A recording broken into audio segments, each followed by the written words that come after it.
Uncharted, probablement une de mes sagas de jeux vidéo préférées. Je trouve les 5 jeux magnifiques. Oui, 5 comme vous pouvez le voir là. Je n'ai pas fait Golden Abyss parce que je n'ai pas de PS Vita, tout simplement. Mais j'avoue que j'ai envie de prendre une PS Vita juste pour ce jeu tellement je suis fan de la licence. Mais en attendant, je suis un énorme fan des jeux. Que ce soit le 1, le 2, le 3, le 4 ou le DLC de Chloé comme vous pouvez le voir ici qui est vraiment bien. Je suis un énorme fan de la saga Uncharted. Donc quand j'ai entendu parler qu'il allait avoir une adaptation cinématographique des aventures de Nathan Drake joué par Tom Holland avec Ruben Fleischer, le mec qui a massacré Venom, qui allait faire l'adaptation, je l'ai mal pris. Je l'ai même très mal pris. Je me suis dit, purée, qu'est-ce que vous êtes en train de faire? Surtout que les anciennes adaptations de licence PlayStation, ça s'en était pas très bien sorti, n'est-ce pas Ratchet & Clank? Le jeu est 1000 fois mieux que toi. Dans tous les cas, j'allais quand même voir cette adaptation parce que j'adore Uncharted, je suis curieux, et je me dis peut-être qu'avec un peu de chance, le film ne sera pas trop mauvais. Peut-être que Ruben Fleischer va faire mieux que ce qu'il a fait avec Venom. Et puis je me suis dit, bon, j'ai pas aimé le Venom de Ruben Fleischer, mais ses Zombieland, je les aime bien, laissons-lui sa chance. On va en parler plus en détail. Mais parlons d'abord de l'histoire de ce Uncharted.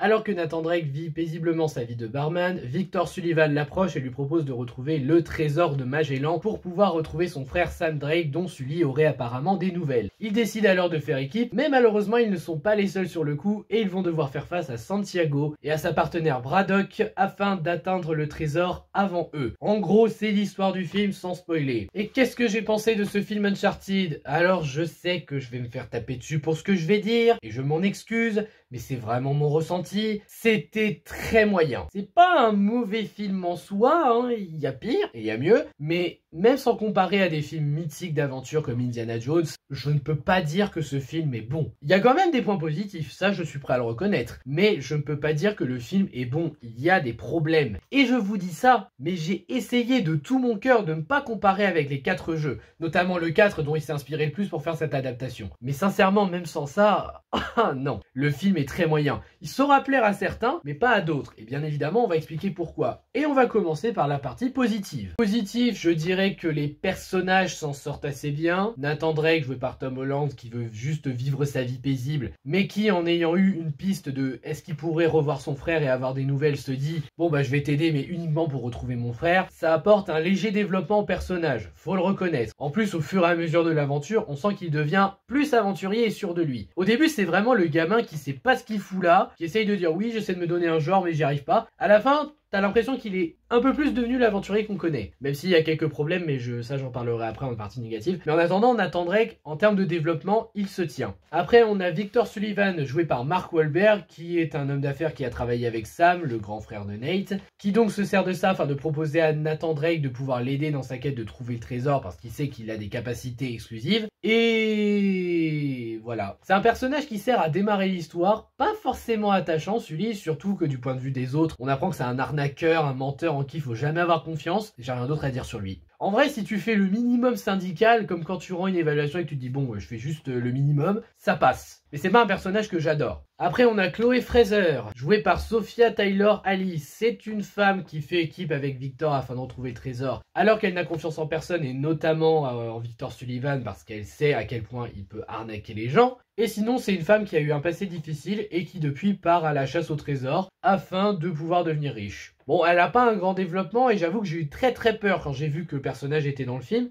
On va dire qu'elle se tient. Des 3 personnages, je trouve que c'est la plus intéressante. Elle a eu un passé qui l'a pas traumatisé mais qui lui a fait quelque chose pour devenir telle qu'elle est aujourd'hui. Là, elle a quelques doutes, mais c'est juste une femme qui veut trouver le trésor pour vivre sa vie paisible toute seule. Pourquoi pas ? Ce qui est dommage, c'est qu'elle a pas d'évolution. En tout cas, cette Chloé pour ce film-là, ça se tient. Ça vaut pas celle du jeu, mais ça se tient. Sinon, en méchant principal, on a Santiago, joué par Antonio Banderas. C'est un fils d'un richissime homme d'affaires qui s'apprête à donner toute sa fortune, alors que lui souhaite la garder pour son plaisir personnel, et il espère que grâce au trésor de Magellan, il pourra garder sa fortune. Il rappelle Rafe de Uncharted 4, mais en vrai, il se tient. C'est un méchant principal, pas exceptionnel, mais qui fonctionne pour ce film. Il veut le trésor pour des raisons qui se tiennent et qu'on peut comprendre en se mettant à sa place. En termes de symbolisme, il y a quelques idées, ce que représente Sam pour Nate, Nate pour Sully, enfin ça c'est par rapport au trésor, surtout pour Sully, j'avoue que j'exagère un peu. La confiance pour Chloé, le briquet qu'a Nate qui lui rappelle son frère Sam, il y a des idées. Les musiques s'en sortent assez bien, il y en a une ou deux qui nous sortent peut-être du film, je reviendrai peut-être sur elle dans la partie négative, mais sinon le reste, ça s'en sort bien. Surtout quand t'entends le thème principal des jeux, là j'avoue que c'est une bonne réinterprétation.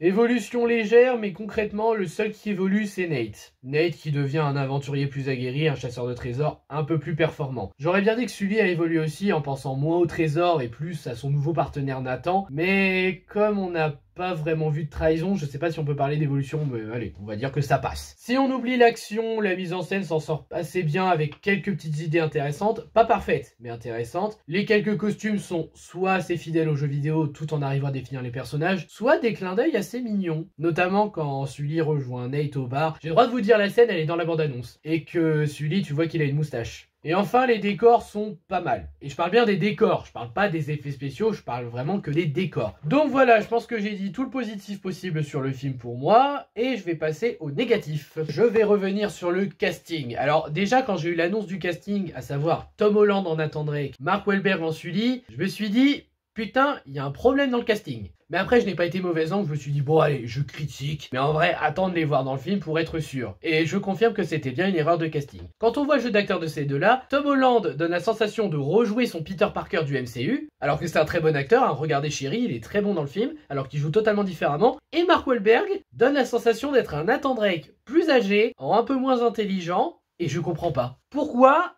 ce casting? Et puis bon, je vais être chiant, je sais que c'est les origines de Nathan Drake, mais quitte à faire Nathan Drake, vous auriez pu prendre Mark Wahlberg. Et putain, en plus c'est Bruno Choel qui le double, qui est la VF de Nathan Drake dans les jeux vidéo. Non franchement c'est abusé, il y a eu un problème de casting et le jeu d'acteur là l'a confirmé. Après je pense que c'est plus un problème de direction d'acteur, mais vraiment j'ai pas l'impression d'avoir vu Nate et Sully, j'ai l'impression d'avoir vu Spider-Man Holland avec Nathan Drake un peu plus vieux et en moins intelligent. La seule qui m'a pas trop déçu en termes de jeu d'acteur, c'est l'actrice qui joue Chloé, la Sophia Taylor-Ali, qui s'en sort assez bien. Enfin je dis ça, mais Antonio Banderas en Santiago, c'est pas exceptionnel, mais il fonctionne aussi. Maintenant, je vais revenir sur les références. Alors, les références, vous le savez, j'ai rien contre ça quand c'est bien fait ou que c'est juste une référence. Sauf que là, je comprends pas ce qui s'est passé. J'ai l'impression que Ruben Fleischer, il s'est dit, on prend des 4 jeux, on fait un mélange. Je vous jure que rien qu'avec la bande-annonce, on sent qu'il y a de l'identité des 4 jeux dedans. Alors déjà, le 4, ça se voit avec le plan du bateau, ça se voit dans l'histoire, le méchant Santiago, la vente aux enchères.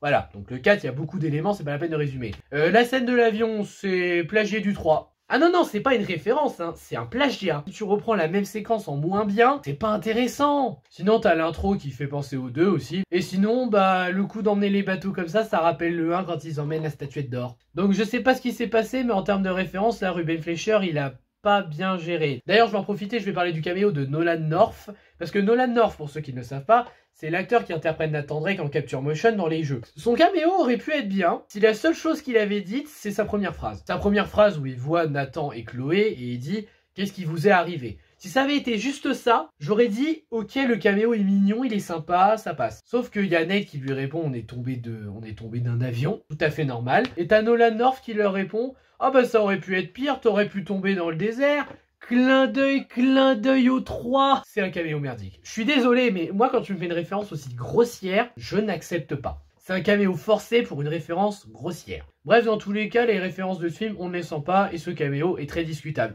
Maintenant, on va parler de Braddock, joué par Tati Gabrielle. Alors, c'est une mercenaire qui travaille avec Santiago pour retrouver le trésor, parce qu'elle veut se remplir les poches. Alors, on remarquera qu'elle est fortement inspirée de Nadine, mais bon, en même temps, ils se sont pas cachés qu'ils étaient inspirés d'Uncharted 4. Le problème avec Braddock, c'est que au début, tu la vois, avec Santiago, tu te dis, ça passe. Elle a pas de gros développement, mais ça passe. Et après, on voit qu'elle veut prendre une place plus importante dans le scénario, et là, elle devient merdique.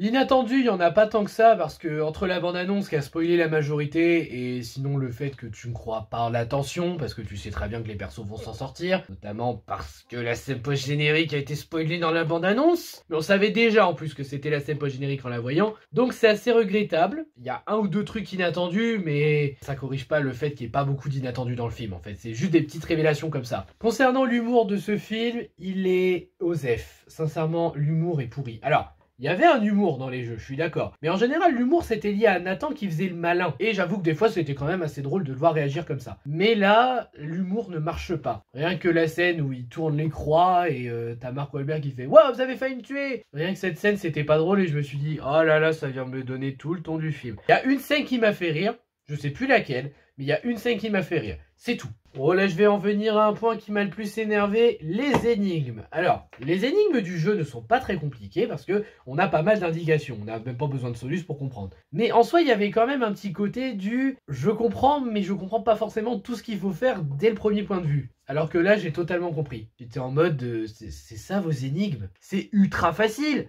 Tomb Raider, il y avait quelques énigmes où on se posait des questions. Où on se demandait mais quel est le bon truc pour s'en sortir. Là, il n'y a pas de surprise. L'action de ce film est très préoccupante parce qu'on a trop de coupures et ça fait qu'on a du mal à profiter des chorégraphies. Chorégraphies qui sont pas mauvaises, ça je le reconnais, les chorégraphies elles sont travaillées. Mais bon, dans l'ensemble, l'action c'est pas très prenant. Même la scène de bataille finale avec les bateaux qui sont emmenés, j'ai pas réussi à suivre correctement. Il y a trop de coupures, c'est pas assez intéressant et les effets spéciaux avec le fond vert, oh là là, mais ils se voient. Bon. C'est pas des effets spéciaux affreux. Mais quand tu sais qu'on a des effets spéciaux plus travaillés que ça, je me dis que là, il y a vraiment eu un problème. Comparé à d'autres films d'avant, genre des Marvel ou autres, ça se voit. C'est pas trop grave, mais c'est regrettable. Mais oui, je sais que la scène d'action finale, elle plaît, mais moi, franchement, j'ai rapidement oublié cette scène. Hein. Je me suis juste dit, tiens, je me referais bien Uncharted 1 ou Uncharted 4 pour la peine. La fin, c'est pas la bonne séquence, en plus de nous donner un truc soi-disant inattendu. J'ai dit tout le long du film à la personne à qui était venue voir le film avec moi, je lui ai dit, tu vas voir, ce personnage-là, il est pas mort, il est en vie.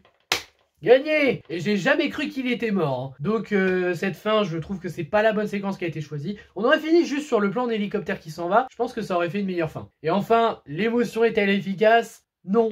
J'ai pas d'émotion pour Nathan, j'ai pas d'émotion pour Sully, même pas pour Chloé en fait, j'ai pas d'émotion tout court en regardant ce film. Dans la scène post-générique, qui est aussi la bande-annonce, nous avons Nate qui fait un marchandage avec sa bague de Sir Francis Drake, et qui est un gros clin d'œil pour trouver un sous-marin nazi. Ouais, les fans du premier jeu comprendront très bien de quoi il s'agit. Il y a Victor qui se ramène avec son chat dans son sac, oui, il a un chat. On s'en fout, Osef, allez, on continue. Donc ils essaient de se barrer, et au moment où ils se barrent, le film s'arrête sur un « Oh, c'est pas vrai » de Nate, ils sont coincés. Moi j'ai plusieurs théories sur cette scène post-générique. Soit c'est des mercenaires qui les bloquent, ce qui fait qu'il y a une armée devant eux, ils peuvent rien faire. Soit c'est Chloé qui les a retrouvés, et qui compte bien trouver le trésor avant eux cette fois. Soit ils se sont dit, tiens, si on fait une suite, on va mettre Elena. Sachant qu'Elena, c'est un des seuls trucs que vous avez pas massacré, sauf si Elena, c'est la gamine du début, là, dont Nate vole le bracelet au bar. Mais bon, on sait pas, ça peut être l'une des trois possibilités, voire autre chose. Mais ça fait bizarre qu'une scène post-générique finisse comme ça. Surtout que ça fait bien va voir la suite, va voir la suite. Sinon, ce que je pourrais dire, c'est que on apprend que Sam est en vie, donc Sam Drake, on nous dit à un moment, oui, Sam Drake, il est mort, désolé, j'aurais dû te le dire avant. Même moi, j'ai regardé Sully en mode, tu te fous de ma gueule. Et en effet, la fin du film, on voit qu'il est pas mort. Il a les cheveux longs, une longue barbe, il est en train d'écrire une lettre à Nathan. D'accord. Est-ce que ça veut dire que Sam va se ramener dans le prochain ? Je ne sais pas, mais en tout cas, je maintiens que c'est une promesse de suite. Et sinon, je finirai par parler du fait que Chloé trahit Nathan et Sully pour donner la carte à Santiago et leur permettre de trouver le trésor avant. Je trouve ça assez rigolo parce que Chloé n'a pas confiance en Sullivan, donc c'est pour ça qu'elle a dû trahir Nathan et lui, mais elle a confiance en Santiago alors que c'est elle qui dit faut faire confiance à personne. C'est assez bizarre. Logiquement, Chloé aurait pu continuer toute seule, hein, même avec la carte. Voilà, je pense que j'ai pas grand chose à ajouter, donc que dire sur ce film Uncharted? C'est très moyen. Franchement, je trouve que ça ne valait pas la peine d'aller le voir au cinéma, j'aurais peut-être dû attendre la sortie streaming. Je regrette un peu le visionnage, de l'autre côté, je reconnais qu'il y a eu des bonnes idées et que Ruben Fleischer, je pense, a fait mieux avec ce film qu'avec Venom, mais quand même, je ne suis pas convaincu. Et si Ruben Fleischer fait la suite, ou qu'il y a une suite de prévue, je ne pense pas que je serai hypé pour la voir. J'irai quand même la voir, parce qu'Uncharted, je suis fan, donc forcément je vais y aller. Mais je ne serai pas confiant. Après, j'ai vu que certains considéraient le film comme divertissant et donc passable. Ça dépendra de vos attentes. Mais même moi qui ne m'attendais à rien, qui finalement a trouvé le film très moyen, bah je suis même pas déçu en fait, je m'y attendais, donc